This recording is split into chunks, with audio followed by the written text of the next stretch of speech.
Assalamualaikum warahmatullahi wabarakatuh. Bismillahirrahmanirrahim.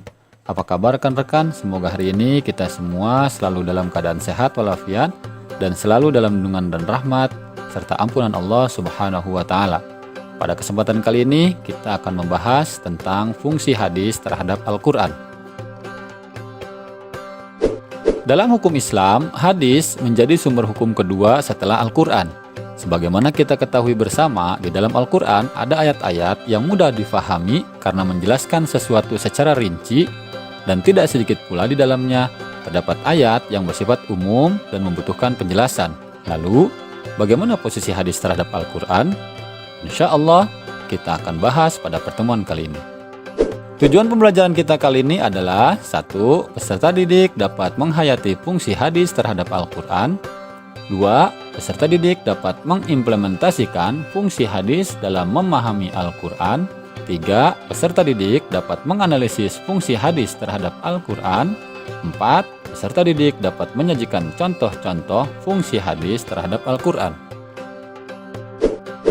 Fungsi hadis terhadap Al-Quran. Al-Quran dan hadis Rasulullah SAW adalah dasar dari pengetahuan Islam. Sunnah Rasulullah SAW yang diberitakan dan diinformasikan melalui hadis tentu memiliki fungsi terhadap pemahaman dan penafsiran Al-Quran. Fungsi hadis terhadap Al-Quran tentu saja sangat dipengaruhi dari validitas hadis tersebut. Hadis berfungsi memperjelas pesan-pesan Al-Quran secara lebih lengkap dan menjabarkan hukum-hukum dan ajaran Islam sesuai dengan tujuan penciptaan manusia. Berikut ini 4 fungsi hadis terhadap Al-Quran. 1. Bayanut takrir. Bayanut takrir merupakan salah satu fungsi hadis terhadap Al-Quran. Maksud bayanut takrir adalah bahwa hadis Nabi Muhammad SAW menjadi penguat ketetapan yang sudah ada di dalam Al-Quran. Contoh dari fungsi hadis sebagai bayanut takrir seperti hadis Rasulullah SAW yang berbunyi, La tuqbalu salatu ahadikum idza ahdatsa hatta yatawaddo'a. Tidak akan diterima salatnya salah seorang dari kalian ketika ia masih berhadas sampai ia berwudu. Hadis ini mentakrir atau mengkuatkan salah satu firman Allah Subhanahu wa taala di dalam Al-Qur'an Surat Al-Ma'idah ayat 6 yang berbunyi, A'udzubillahi minasyaitonirrajim.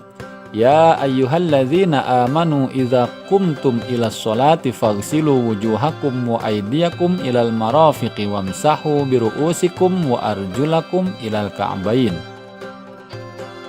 Artinya, hai orang-orang yang beriman, apabila kamu hendak mengerjakan sholat, maka basuhlah mukamu dan tanganmu sampai dengan siku, dan sapulah kepalamu dan basuh kakimu sampai dengan kedua mata kaki. 2. Bayanut tafsir. Fungsi hadis sebagai bayanut tafsir berarti memberikan tafsiran atau perincian terhadap isi Al-Quran yang masih bersifat umum atau mujmal. Kemudian Rasulullah SAW melalui hadis beliau yang mulia memberikan perincian, detail, serta teknis tentang apa-apa yang tidak dijelaskan di dalam Al-Quran, atau memberikan batasan-batasan persyaratan pada ayat-ayat yang bersifat mutlak atau takyid. Misalnya saja Allah Subhanahu wa taala memerintahkan manusia beriman untuk melaksanakan sholat. Kemudian teknis, detail dan caranya diperjelas oleh hadis Nabi Muhammad SAW. Contoh hadis sebagai bayanut tafsir adalah penjelasan Nabi Muhammad SAW mengenai hukum pencurian. Rasulullah SAW bersabda, Ata bisariqi faqata'a yadahu min mifsalil kaffi. Rasulullah SAW didatangi seseorang yang membawa pencuri, maka beliau memotong tangan pencuri tersebut dari pergelangan tangan. Hadis ini menafsirkan firman Allah Subhanahu wa taala dalam surat Al-Maidah ayat 38. A'udzubillahi minasyaitonirrajim. Wasariqu wasariqatu faqta'u aydiyahuma jazaa'an bima kasaba nakalam minallah. Yang artinya, adapun orang laki-laki maupun perempuan yang mencuri, potonglah tangan keduanya sebagai balasan atas perbuatan yang mereka lakukan dan sebagai siksaan dari Allah. Al-Quran memerintahkan hukuman bagi seorang pencuri dengan memotong tangannya. Ayat ini masih bersifat umum, di mana batasan potongan tangan tersebut. Kemudian Nabi Muhammad SAW memberikan batasan bahwa yang dipotong dari pergelangan tangan. 3. Bayanut Tashri'.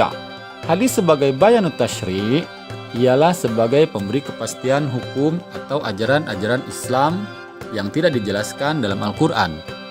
Biasanya, Al-Quran hanya menerangkan pokok-pokoknya saja, sebagaimana contohnya hadis mengenai zakat fitrah. Farada Rasulullah sallallahu alaihi wasallam zakat al-fitri sha'an min tamrin atau sha'an min sya'irin 'ala al-'abdi wal hur wal dzakari wal unsa was shaghiri wal kabiri minal muslimin wa amara biha an tuadda qabla khurujin nasi ila shalah.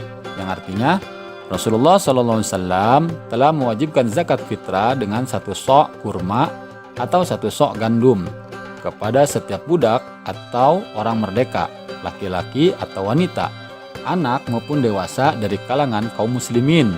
Beliau memerintahkan untuk ditunaikan sebelum masyarakat berangkat sholat Id. Hadis riwayat Imam Bukhari.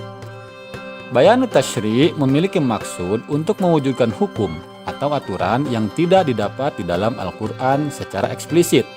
Hal ini berfungsi untuk menunjukkan suatu kepastian hukum dengan berbagai persoalan yang ada di kehidupan, namun tidak dijelaskan di dalam Al-Quran. 4. Bayanun nasakh.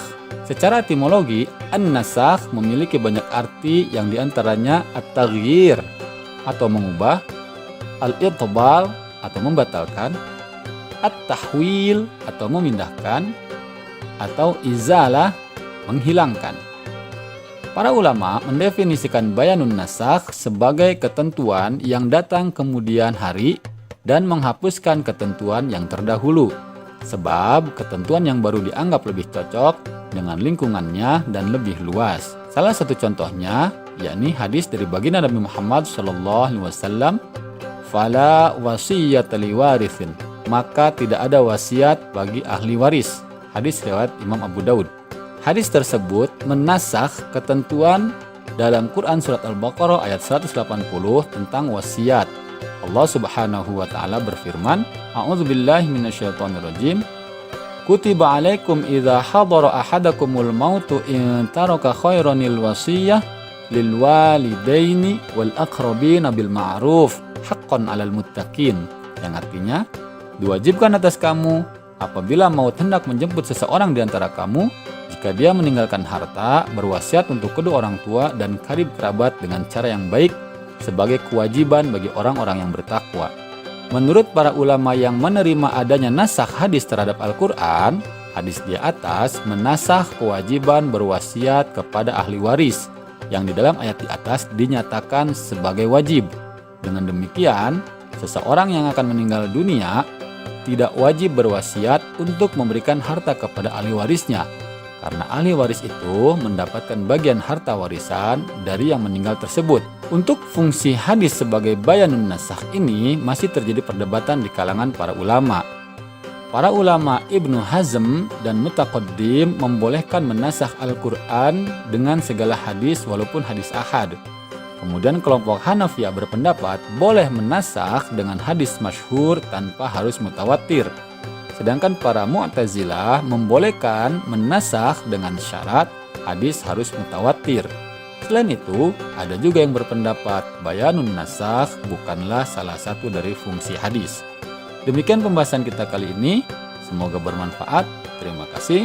Jazakumullah khairan katsira. Wassalamualaikum warahmatullahi wabarakatuh.